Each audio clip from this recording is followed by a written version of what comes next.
Okay, I think we can get started. I think we're probably online now. So welcome, Alexis.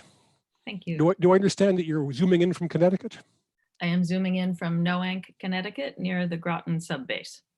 Okay, I'm from Washington, D.C., as usual from my apartment. We're going to talk about Japan and Korea relations today. The deterioration in relations between Japan and South Korea was one of the big stories of 2019 BC. That's before coronavirus. But we've not been hearing much about it recently. I'm not sure if that's because relations have plateaued or bottomed out, or if just they're being overwhelmed by the by pandemic news, so they're being overshadowed. Now, objectively, these are two countries that should get along. Domestically, they're similar. They're both democracies. They're both free market economies. They both are technologically driven. And externally, they face very similar challenges in China and North Korea and dealing with the US under the Trump administration. But despite that, they've had difficulty getting along. It seems like the high water mark may have been 2002 when they jointly hosted the World Cup. And since then, it's been very rocky. So to begin, how would you describe the current relationship between Korea and Japan? Well, thank you very much for including me in your ongoing webinar series. And I hope everybody who is listening is safe and healthy. We are all in this together. Several weeks ago, I listened to a lecture by Steve Norper was one of the participants, and he had a great line. So I'm just going to quote him. And he said that every nation has its own pandemic to deal with. And I think that this is just, it's overwhelmed the global system. It's overwhelmed personal thinking. Those of us who are fortunate enough not to be physically challenged by it are just constantly aware of it in a way that it makes all of the framing of even your excellent question seem like a quaint world before. My colleagues, of course, as historians are already dating pre-COVID, post-COVID, and when does it begin? When does it end? I think the notice of 2002 World Cup is actually kind of helpful to get a sense of where things could be, because right up, even in early March, Foreign Minister Kang, South Korean Foreign Minister Kang, also Chinese Foreign Minister Wang Yi, were both supportive of Prime Minister Abe's quest for the Olympics. So recognizing that there was this potential for something important to happen in the region, there was an effort to work together. Jenny, could you put up that first slide? I just have a couple slides here. I'm calling this sort of pandemic relations. And I found this nifty website, which some viewers may know well. It's the International Air Transport Association's interactive map. And the historian in me is finding this as compelling now as the Johns Hopkins University very rightly famous COVID map. But this is a COVID map for how to get around the world if you're delivering cargo or people. And it doesn't care where you are. Its sole purpose is to get goods and services around. And I think that really frames why this coronavirus is so different from the SARS outbreak in 2002, 2003, which epidemiologically, I mean, we don't really know yet, but it's a very similar outbreak in the sense that we're talking about a bat in a market who creates a global catastrophe. In 2002, 2003, people were not traveling, especially people from China, were not traveling around the world the way we have this happening now.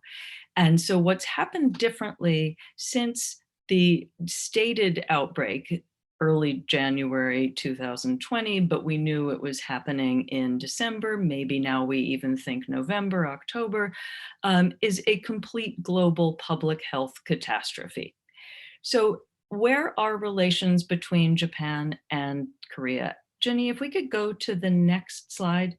The reason I started with that global map is that if you, and I don't want to go back to it, but I would be happy to send the link to anybody interested. The Japanese map, this is Japanese Foreign Minister Motegi on the left of the screen, Foreign Minister Kang of South Korea on the right, and we'll come to Kim Jong-un in a second. But the Japanese air transport map or interactive site has lists of nations, just hundreds of nations, specifically nation, nation, nation, nation, who can't come in, and travel bans, travel bans. South Korea's is interesting by way of comparison. There's a sort of blanket statement about short-term visas, less emphasis on the nationality of the person, but what kind of visa. And essentially it's the same information. But the reason I underscore this is, unfortunately, uh, the first response that the government of Japan issued in early March, when it realized it really did have a problem that was not simply limited to the Diamond Princess cruise ship offshore, the first response was to go for its base, to shore up the people, and to issue travel restrictions on Chinese and South Koreans. The next day, Foreign Minister Kang said, "Oh, no, no, no, no, that's not scientific, but we'll do it too," and issued travel restrictions on Japanese nationals. So it's a quid pro quo that plays to the base.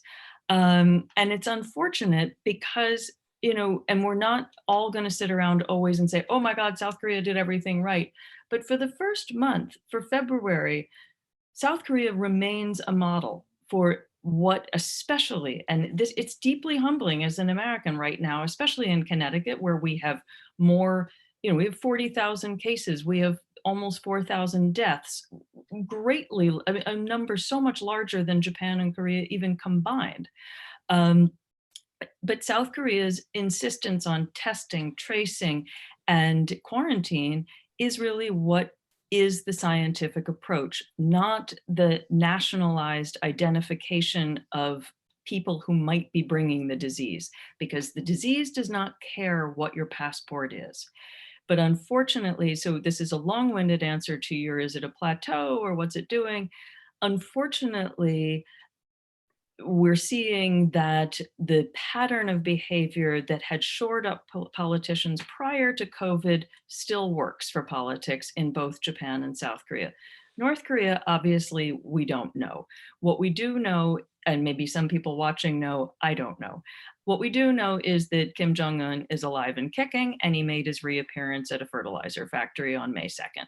And now he's again trying for some attention with nuclear weapons. But I think the fertilizer factory is pretty important because we really have to recognize that North Korea is arguably in the most precarious public health situation of all of these places that we're talking about. Jenny, if you could go to the next slide, please. Or not, but what I wanted to get at with the South Korea versus Japan is Japan went offshore immediately in its response, insisting that it was the foreigners on the Diamond Princess, even though Japanese in Hokkaido, which is the northern island, could be seen as offshoring it again, but that this was foreigners bringing this disease to Japan when it was already in Japan. So it slapped these restrictions. South Korea fought back. The WHO immediately condemned both South Korea and Japan for this method of sort of outsourcing the problem or blaming, using the nation model to blame, and said, you guys have to work together. And I think what would be interesting is really to discuss with the WHO, it wasn't just a question of urgent global cooperation. It's very possible that North Korea was weighing heavily on the WHO's mind, because this is, as several people have written about compellingly, should in fact COVID-19 become an issue in North Korea, it has the potential to wreak havoc on the nation as much as the 1997 famine.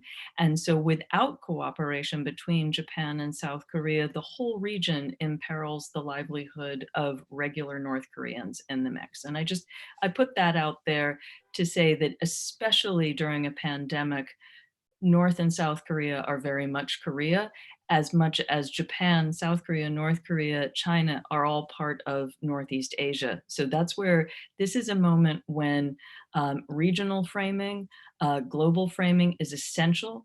And yet the nation state keeps emerging as the default mechanism. And certainly, obviously, again, as an American, that's what we're doing. So I'm not saying that any country is doing this perfectly. But sorry for the long-winded opener, but that's sort of how I'm seeing things. No, not at all. That's very interesting. And I think it sets the stage well. I think South Korea has received and earned a lot of praise for the way they've dealt with the coronavirus. I'm wondering if the next step is going to be the economic recovery, how well countries do with that. And I've been assuming that South Korea would be hit hard economically because they're so trade dependent. But I saw the OECD made some estimate that South Korea would be the country that recover fastest economically, which I thought was interesting, perhaps because they're tied to China closely and that economy seems to be suffering less than some others. So how does Japan look economically to recover? Well, I think, I mean, this is this is the key question, right? Because in many ways, this pandemic doesn't have to have propelled the depression that it appears to have done so rapidly. And we can tell, on the one hand, the New York Stock Exchange was on the floor today. Shares are surging because on this, hoped for soon recovery. That unfortunately is simply not the science. The science is pretty clear. This virus is pernicious.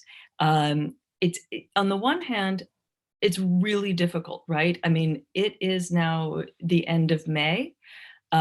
Scientists around the world have been really working hard, many in deep collaboration, global collaboration, trying to figure out how this particular virus is working. And they still have, I mean, for the fact that the Chinese scientists put the RNA sequence on the web in early January suggests a level of willingness to cooperate with the world. And I think these Wuhan scientists must be commended for that.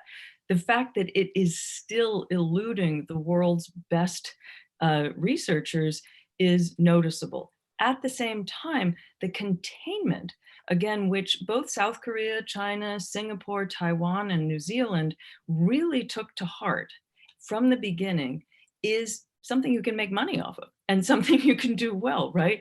And actually, if you do all of those steps, and they're not perfect, we know the testing is not perfect. We know that, you have to get tested weekly. We know that the tracing is invasive. We need intelligence communities and open societies to make better and better tracing apps, et cetera. And we know that the vaccine is still out there. But that's the goal, is to get to those stages, and that can help open economies for sure. What is a little difficult to swallow right now, especially as a university teacher, is realizing how hard this initial blow, economic blow, is hitting young people. I think, South Korea's 15 to 29-year-olds are the ones most impacted in South Korea. Absolutely, what is known, the Japanese economist Osawa Machiko termed it the precariat several years ago, the temporary labor force. Absolutely slammed by this in a way more than the 2008 Lehman shock, and certainly even more potentially than the 1997 Asian financial crisis. So how we emerge from this economically depends on the willingness of especially rich countries to work together to help stem what is going to potentially be catastrophic famines across Africa, across the most vulnerable states. But the part of me that finds this kind of ironic, and we can come to it later, is this is kind of capitalism 101. This is a lot of inexpensive plastic to make and sell around the world because people need PPEs, protective equipment. People need the testing kits. I find it fascinating that one of South Korea's current government directives is to build more ventilators, build ICU beds. These are things for private industry to do. Retool the workforce that has been laid off, and not just for gig economy delivery jobs, but it does not take a trained doctor or nurse to perform a test. It requires maybe 2 days of training to learn how to administer a test properly. We may have 40 million unemployed people in the United States. Certainly, some of those people could be trained. And I'm sorry to go on, but as a No, historian, it starts with the economy, and that's this right. is a disaster. So Japan absolutely should be training. There should be government directives, not just promising free masks and $1,000 to students who are Japanese students and not foreign students, but it should be training the people who had part-time jobs in supermarkets to help with the testing, to help with the care, and provide them from a state level with the proper protective equipment and pay for the proper protective equipment. And again, then somebody makes money. Yeah, I agree. We're not hearing enough about the problem that's coming in Africa and the Middle East. It seems like in the absence of G7 or G20 leadership, Mhm. that's one area where Japan and Korea could work together to try to find Absolutely. ways they could join forces to try to deal with the crisis that's coming. You And know, and and then I would just again throw North Korea in the mix there. and And, North Korea. I Yes. mean, just get ready for the absolute lack of infrastructure in North Korea. We know North Korea has one of the highest incidents of multi-drug resistance tuberculosis on the planet. Yeah. Get ready for it. Well, that's exactly right. Let me mention at this point to the audience that we're going to try to save time for questions and answers.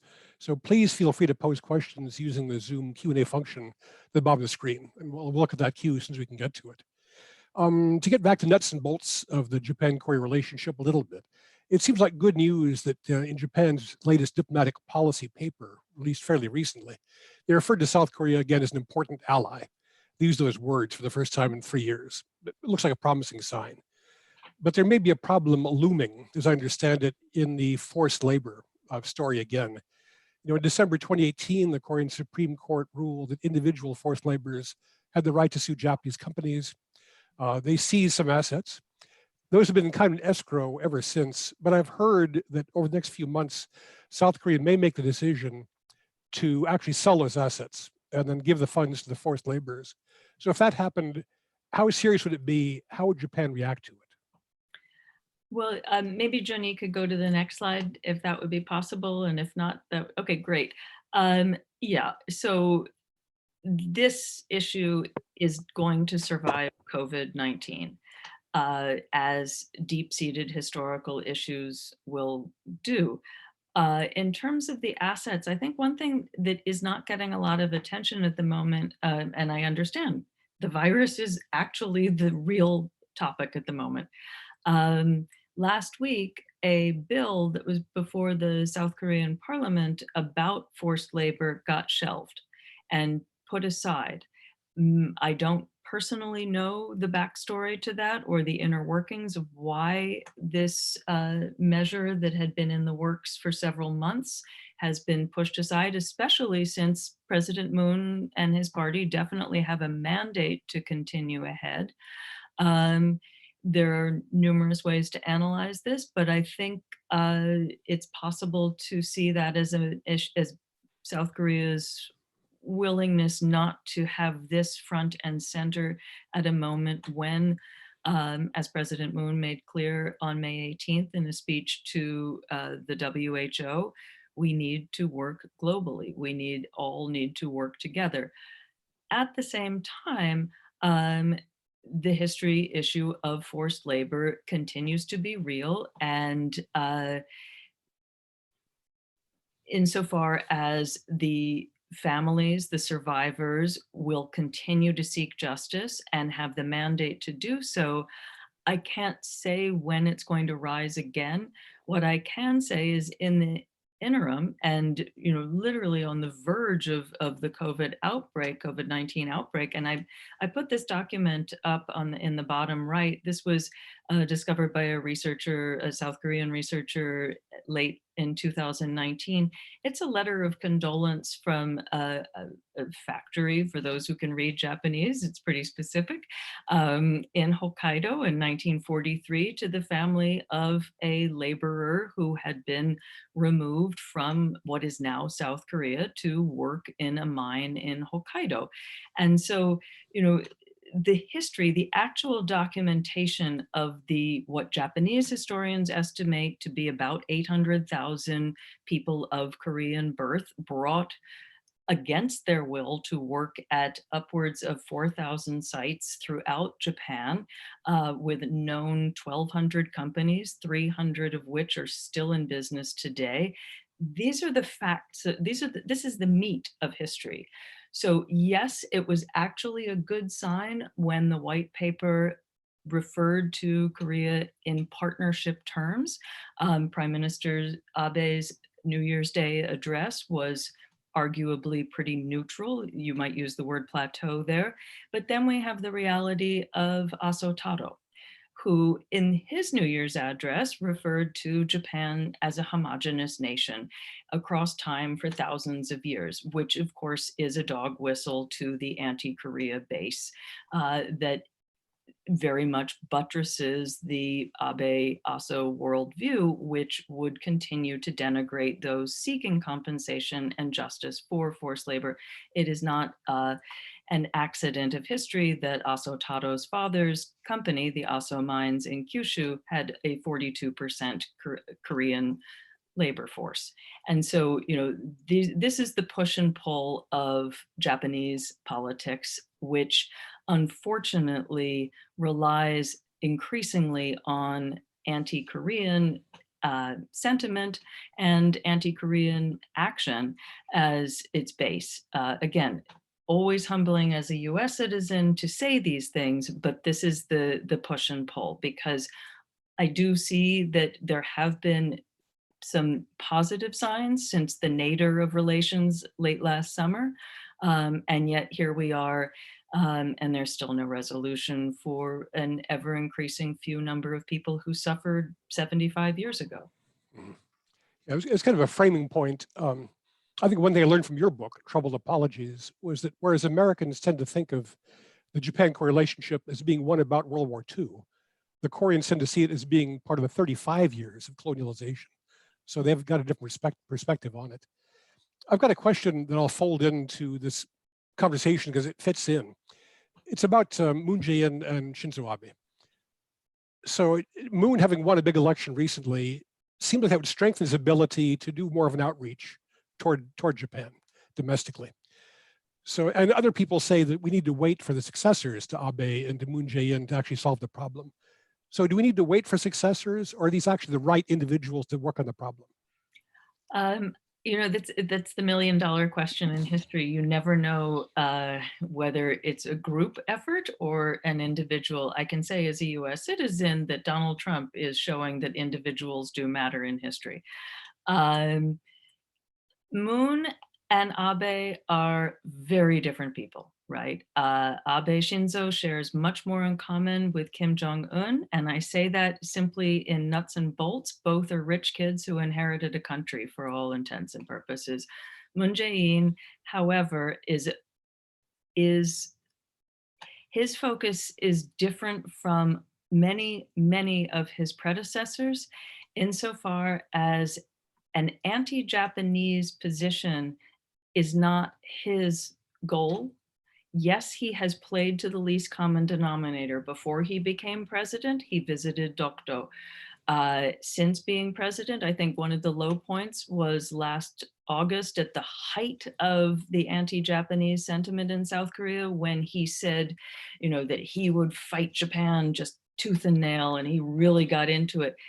You could say always that South Korea is on the defensive, and then the world focuses on South Korea not getting over it. I think we need to step back and recognize that Moon Jae-in's goal is to have better relations with North Korea. And that undergirds every one of his actions. And that combined with, back up a couple years, Donald Trump's overtures to North Korea absolutely pulled the rug out from Prime Minister Abe's understanding of how he was supporting himself. Abe had positioned himself on being deeply anti-North Korean, or at least using North Korea as a foil. And all of a sudden, Trump, whom Abe thought was going to be his best friend forever, decided he wanted to make overtures to North Korea, which open moon into the sunshine policy that got refashioned into moonshine, whatever we're going to call it. So can Moon and Abe make peace? I don't know, but I think China is going to be the determining factor here, because the United States has just evaporated itself from credibility. We wave guns around, we demand money from both of our long-term allies, and we're making a mockery of ourselves as a nation of science by, I don't even want to go into how disastrous COVID-19 is in the United States compared to Japan and South Korea. But China is clearly not just rising militarily, but rising as the absolute power that both Japan and South Korea are going to not just have to contend with, but figure out how to position themselves next to. And so are Abe and Moon the people to do that? How the nations handle the virus outbreak, I think really will shape the coming months, if not the answer to your question. Will that solve the issues of forced labor? It opens avenues for them, because this crisis, this public health catastrophe, offers the possibility for engagement in a way that has nothing to do with the colonial era. Okay, that leads to another question from the audience, and one I've had too, about the US role in all this. And it seems to me that the US has become so transactional with both Tokyo and Seoul that any concession that they make now looks like caving into Washington rather than alliance building. So I think trilateral cooperation seems like a tough road to hoe for the time being. Until the US is acting more generously again, is there some other country that Korea and Japan both would find easy to work with that might propose common projects to work on? Europeans, Australia, India. Can somebody else help? Sure. I mean, in India, Australia in particular, so essential to the United States' vision of an Indo-Pacific. Yes, and both those countries, as well as numerous, countless European countries, have deep relations with South Korea from the Korean War, and both have interests in the region getting along harmoniously. Again, I think all of the countries raised are finding the same problem with the United States now creating this standoff with China, because it's really forcing countries not to have to pick, but to have to say, where did the United States go? Because none of these countries is naive enough to think that just being thrown money by China is the way to go. Yet in the whole-scale absence of US leadership, it's really kind of a free-for-all. And so there are all sorts of numerous proposals for smaller groupings of nations to get along. But backing up, the problem remains, the linchpin in all of this, even including, very much including the structure of the US alliances with Japan and South Korea, and how the normalization of both Japan and South Korea has been structured since 1965, is the Korean War, which, we're about to have the 70th anniversary of the beginning of the Korean War. And without an end to the Korean War, it's really difficult to unravel any of these knots, especially the prior ones involving forced labor, involving issues lingering from Japan's colonial era, which are the ones the United States allowed Japan to brush under the rug. And so all of these issues are tied together that unfortunately necessitates the presence of the United States in a way that, yes, good faith diplomacy by India, Australia, various European nations certainly brings people to the table, but the final decider, as it were, unfortunately remains Washington, and Washington has just disappeared. If there's any very thin silver lining to US foreign policy now, is had other countries, it made them think about their relationships with each other. Because they've got to think about what else they can do. They've got to hedge as much as they can. So we're kind of forcing some cooperation. I'm not sure if that's our intent or not. That gets down to kind of a final bottom line question, which is more important? The fact that Japan and Korea have so much common interest that they really need to work together? Or is it more important that the obstacles they're facing in the relationship bilaterally are too big to overcome? Which is the bigger factor? My final slide is we're in a pandemic. And if Jenny wants to throw it up, what we need, what we need is we need to work together to get through this pandemic so that then we can really take stock. Basically, I'm just showing pictures of PPEs and testing kits because we really do need to get through this pandemic together, because that's where Japan, South Korea, their efforts, longstanding efforts, especially in more vulnerable countries in Africa, throughout Micronesia, Melanesia, throughout the Pacific, Latin America even. We are on the verge of some real global catastrophes that we need Japan and South Korea's expertise, connections, and ability to work together, both scientifically and entrepreneurially, just in every way, shape, or form. And so I just, the only thing a historian can do in a pandemic is to survive it so we get to the other side. But this much I can see is we have to help one another in any way possible and not worry about the national origin of things, but rather getting through this and learning from this catastrophe for better planning in the future. Okay, well, thank you, Alexis. I'll take that as a positive note to end on. We need each other. That's not the worst thing to have happen. Okay, thank you very much. Junie, could you put up the upcoming events slide, please? Okay, so let me just remind people that we have some upcoming events you'd be more than welcome to tune in for. June 2nd, we're very excited to have a conversation that our president, Ambassador Kathy Stevens, will be having with National Assemblyman Pak Jin. They're going to cover a lot of subjects in that. He'll be zooming in from Seoul. And then June 18th, we've got another foreign policy program, this time on Russian efforts to weaken the alliances in Northeast Asia. So with that, thank you again, Alexis. That was a terrific presentation, and Thank you. There's a lot more to talk about. Yeah, thank you.